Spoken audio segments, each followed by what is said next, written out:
영원하신 말씀 위에 굳게 서리 말씀 위에 굳게 서 그 말씀 위에 굳게 서리라. 주님 약속하신 말씀 위에서 세상 염려에게 엄습할 때에 용감하게 힘써 싸워 이기며 약속 믿고 굳게 서리라. 굳게 서리 영원하신 말씀 위에 굳게 서리 말씀 위에 서리 그 말씀 위에 굳게 서리라.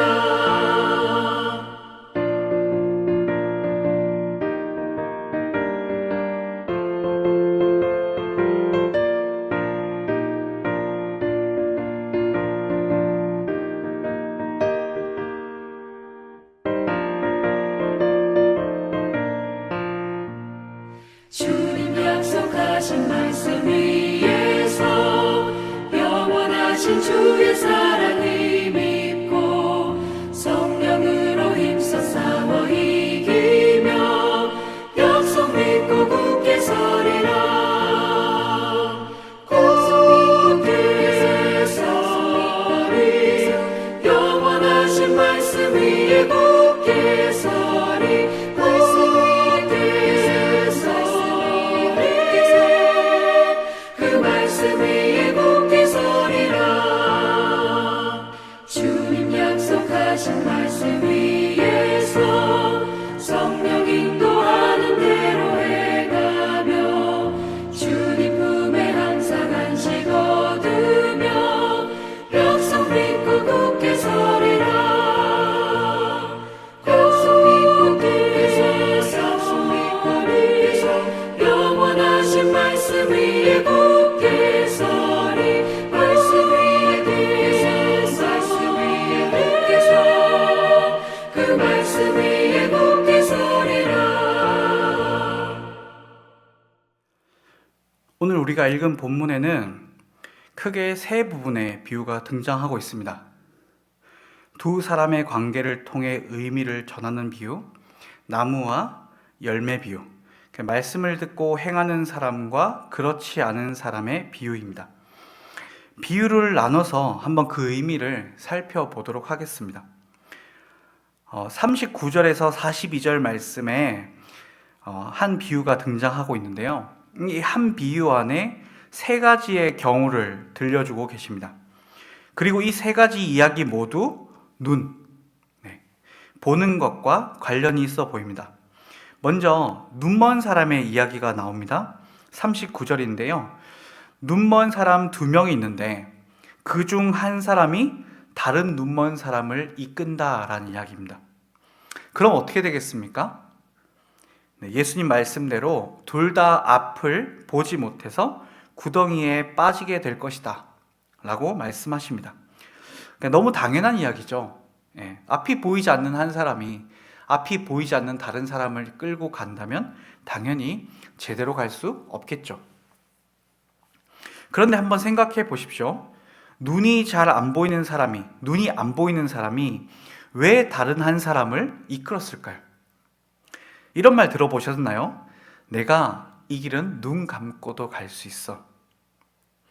우리는 종종 익숙한 길을 설명할 때 이렇게 표현합니다. 어쩌면 눈먼 두 사람 중 한 사람이 그랬지 않겠습니까? 내가 여기 어떻게 가는지 다 알아. 똑같이 안 보이는 처지인데 자기는 지금 다 보인다고, 다 알고 있다고, 안 봐도 안다고 따라오라고 했을 것입니다. 안 보이는데 마치 다 보는 것 같이 행동한 것이죠. 그걸 지적하고 있습니다. 그 다음 비유를 보면 좀 더 정확하게 이 의미를 알 수 있게 됩니다.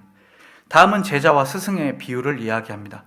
40절에 보면 제자가 스승보다 높지 않다라고 말씀하십니다. 하지만 제자가 스승에게 다 배우고 나면 스승과 같아진다라고 예수님께서 말씀하십니다. 왜 갑자기 이 말씀을 하실까요? 무슨 의미일까요? 스승과 같아질 것이지만 제자는 지금 어떻다는 것을 말해주고 있습니까? 지금은 덜 배운, 다 볼 수 없는 제자라는 겁니다.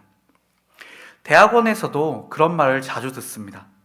책 한 권 읽은 사람이 제일 무섭다. 제자는 다 모릅니다. 배우고 있는 사람은 다 몰라요.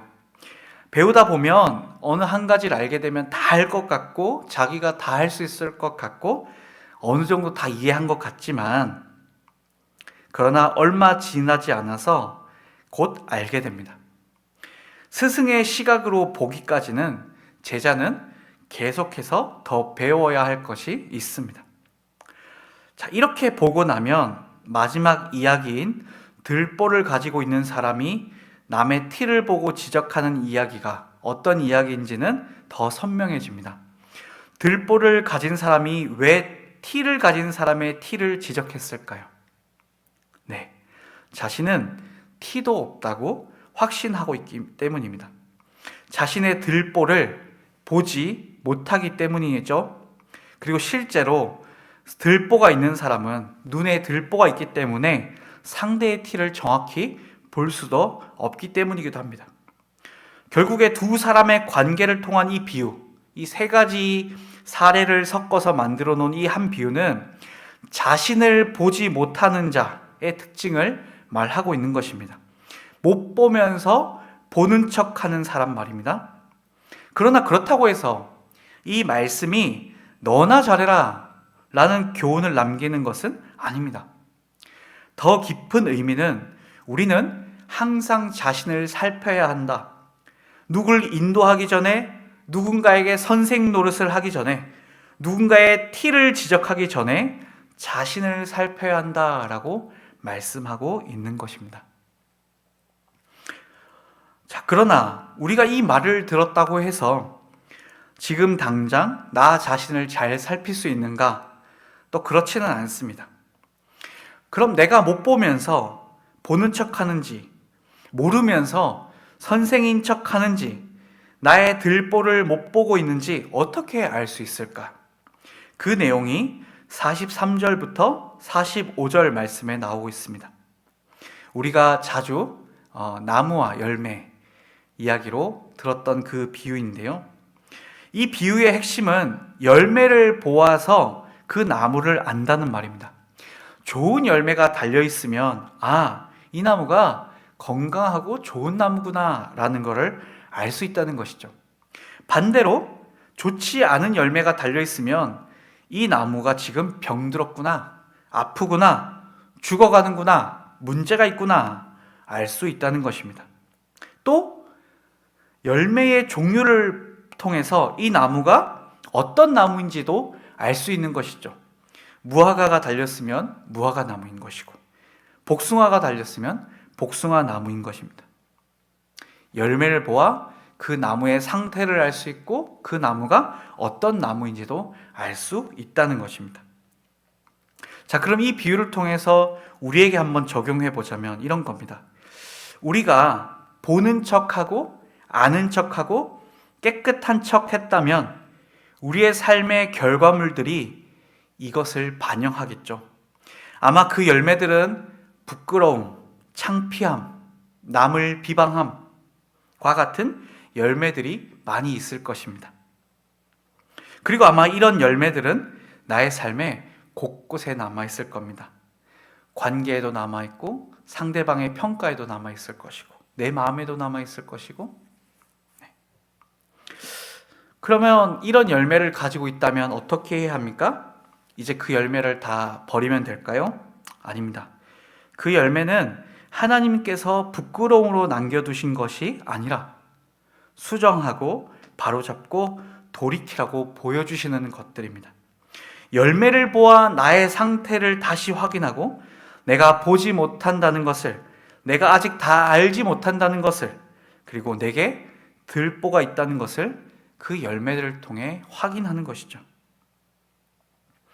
그런 의미에서 우리의 삶에 우리의 실수, 우리의 나약함, 우리의 문제가 열매로 남아있는 것은 참 감사한 일입니다.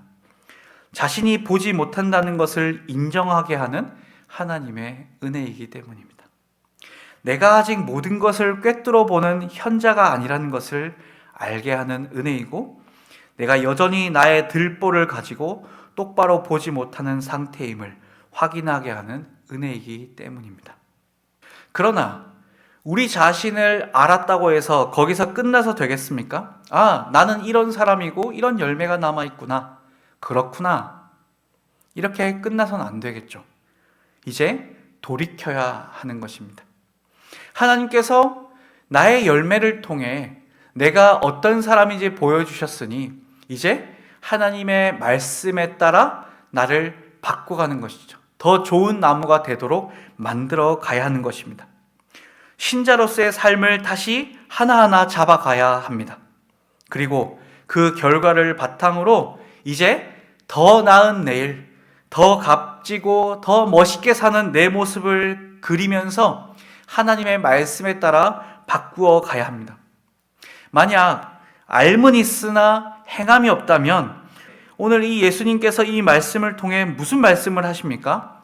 주여 주여 하더라도, 너희가 귀로 하나님의 말씀을 들으면 나를 알더라도 내가 한 그 말을 행하지 않는다면 너희는 들은 것이 아니다 라고 말씀하시지 않으십니까?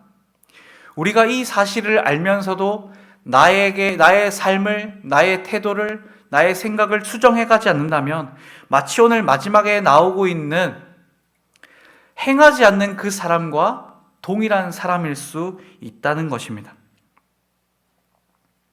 그런데 오늘 46절부터 등장하고 있는 듣기만 하고 행하지 않는 그 사람을 향한 이 질타가 잘 생각해 보면 단순하게 이제 앞으로 행해라 라고 하는 메시지가 아님을 알 수 있습니다. 왜냐하면 진짜 그 말씀을 하나님의 말씀, 영원한 진리로 이해한 사람은 그 말씀을 원칙으로 하여서 세상을 살지 않을 수 없기 때문입니다. 더 쉽게 말해서 진짜 하나님의 말씀으로 듣는 사람이라면 그 말씀을 행하지 않고는 버틸 수 없다는 얘기입니다.